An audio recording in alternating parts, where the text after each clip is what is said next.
This is All India Radio Mangaluru. Dear listeners, in today's Talk in English program now, Akshay K. Panikkar will talk on the subject distractions, pressures and academic setbacks in children. The idea of education was to liberate one from ignorance and encourage them to take the journey toward truth. Yet, in the last few decades, Indian education system has become all about certificates and the digits it provides. If you look closely, you'll realize people have misunderstood that both are extremely important, even for survival of the individual. Higher the certificate, better the job, and better the lifestyle of the individual is a common notion. Hence, over the centuries, formal education was designed for creating employable individuals. Today, as we talk about the need of the education system, our necessities have long changed accordingly. Students have realized this and have started looking down upon formal education system. Hence, formal education has just become a formality. Lack of sense of direction and lack of interest in subjects are two main reasons that contribute in making a child's mind extremely distracted. Especially post COVID, distractions have become more prevalent in students and children. But as you look closely, you realize distraction is also a way of expression. A distracted child is trying to tell the subject they are learning is either boring or they are not able to understand, or simply there is no necessity for the child to continue studying, thus lacking a purpose in life. We cannot deny the fact that a video game is more interesting for a child than an actual subject book. If given a choice, the child will always choose a video game simply because it is more joyful than the other. There needs to be a tremendous effort that has to be taken from parents, teachers, and from the schools in making the subject more interesting. And what I mean by that is resetting the goal of formal education. We all need to start shifting from an information retention based education to a thought process based education, focusing on why is a topic taught to a child and how it forms the foundation for an idea to be created in a child's mind becomes the focus. And what we miss to see is that every child has a hyperactive brain. They all love to think, visualize, and process information. Hence, feeding information alone cannot be interesting as the child has already realized information is easily available around them. Like how every body needs a good nourishment through good food, every mind also needs a good nourishment in the form of good thoughts, a good vision, and a good purpose. And that is what a parent, a teacher, and a schooling system needs to be focusing on. Another reason why parents and teachers feel the child is distracted could be because the child genuinely lacks academic skills. A mind that has not practiced concentration in a long time will never be able to concentrate no matter how far you push it.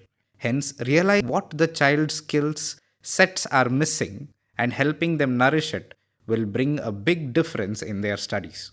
Some of the academic skill sets that are affected post-COVID scenario in a child is usually concentration, attention span, time skill, visualization skill, communication skills, comprehension skills, and so on. Each of the academic skill has to be reset with activities that can bring their body and mind together and function for a purpose. Once the academic skills are reset, half the problems are solved, and beyond that, it's up to us parents, teachers, and school management that has to take a stand and reset academic goals. If we parents, teachers, and schools do not take a stand now, we will find more students giving up on education due to external pressures and internal conflicts they go through.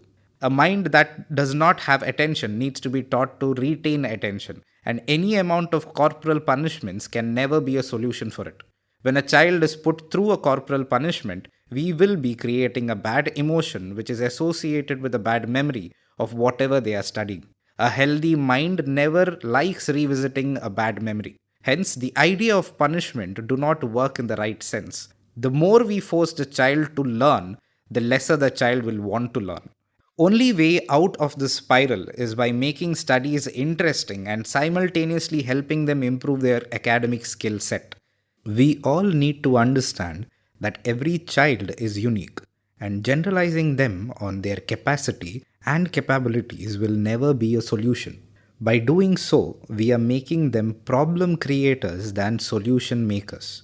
As a educational strategist, the biggest challenge I have faced is when parents and teachers are convinced that the child is lazy. What we fail to recognize is that laziness is a result of various factors. Most parents complain on how the child is smart, and their bad performance is a result of the child's laziness. What we really are doing in calling them lazy is we are being lazy mentors.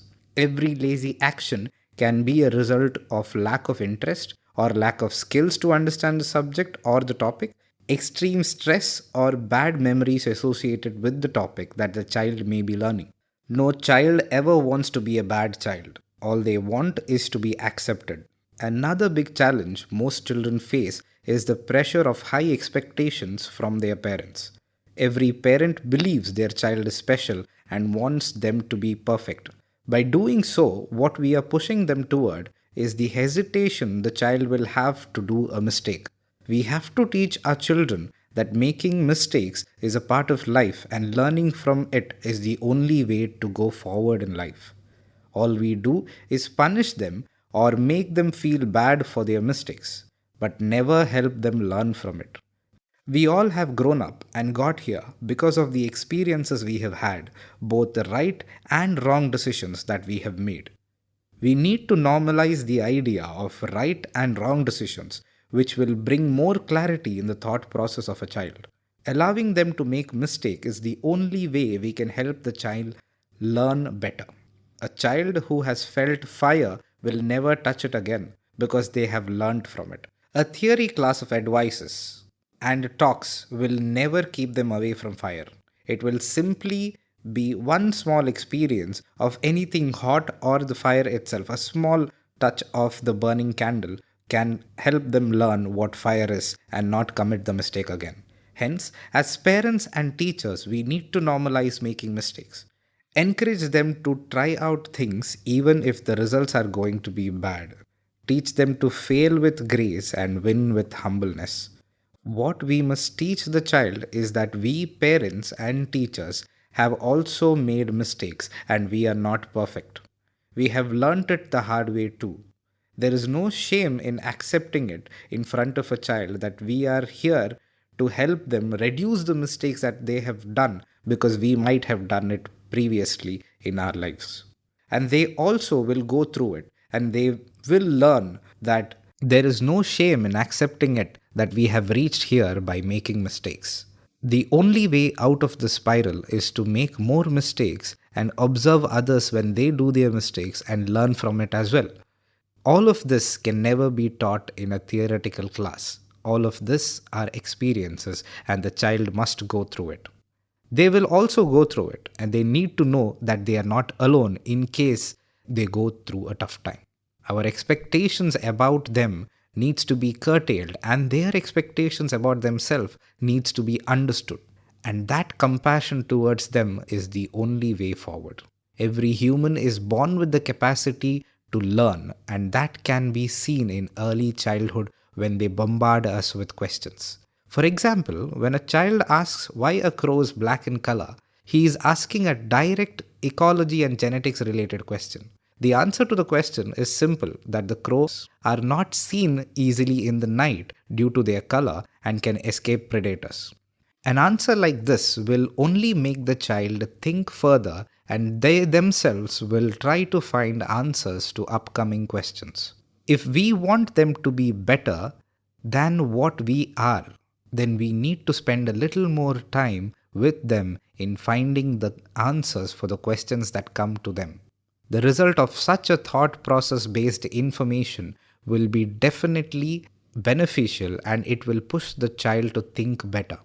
The need of this generation and the upcoming ones are simple: finding the solutions for the questions that we have and the problems that we face. If we want them to be the solution, we need to encourage them to do more mistakes and support them to get to the right decisions. Hence, we need to identify every child's capacity and purpose which can help them lead their life in peace and fulfill their ambitions and desires. If education cannot be the solution for it, nothing can. Hopefully, someday we will have an education system which by default allows the child to explore themselves and take action in making this world better. And we, as parents, teachers, and schooling systems, need to understand that we need to work on us, ourselves first, and then start judging children in whole. We, as guardians, need to learn to allow them to make mistakes, allow them to cherish every step of their life. As we work predominantly with children between the age of 12 and 18, we have identified a very interesting aspect. That is, at this age, the child is becoming an individual in every form. Hence, bossing them around can never be peaceful. Below this age group of 12, children will do what we ask them to do, and it is easier to convince a child. Beyond the age of 12, the child starts questioning every advice and statements we make. They will gradually realize that they are an individual themselves and will definitely demand their respect. By respecting a child's actions and thoughts, we make them feel more confident, for which a clear communication has to be set prior this stage. As parents and teachers, the biggest setbacks we have is when we carry our egos around. A child will make mistakes, a child will talk back, a child may get violent, and all these scenarios has to be approached with an open mind. Do not forget the child is constantly learning from your actions, and if you need them to be better as a person, then rectifying your actions play a major role. Teaching the child through your actions are definitely difficult, but we need to take a step forward and help them through this phase. Communication also plays a major role. Communication not just between students and teachers or teachers and students, it should also be among parents, teachers, students, and the management. We all need to understand that no teacher wants the students to fail. No parent wants to see a teacher fail. No school wants to see a child fail. We all want them to come up in life. We all need to do what is right for them and accept that we are all working for the same cause. Parents, teachers, and school are three important people that can influence their thought process about education and how they can become solution creators. As parents, teachers, and management, we need to understand children are more smarter and more exposed to global solutions than us. Hence, they will always use it for their advantage to feel more comfortable in life. We all need to understand that no great men have come from comfortable times. Creating a necessity for every child becomes a very important factor. Allowing the child to dream big is our responsibility, and allowing them to pursue it is how we can help them reach their purpose. Once the purpose of the child is unlocked within the eyes of the child, we do not have to worry about every action the child will make in the future because his vision is clear. Our need for their limits and understanding their boundaries must be learnt. Our need for them has limits, and understanding that they have boundaries and so do we needs to be learnt as soon as possible. An added point to all of this is how we can learn to respect their privacy and personal choices. As a society of this country, we lack that skill. We need to understand what privacy means and we need to respect their boundaries. This also plays a major role in the development of the child. Questioning their choices is as good as questioning and judging their actions. No child ever feels safe when being judged.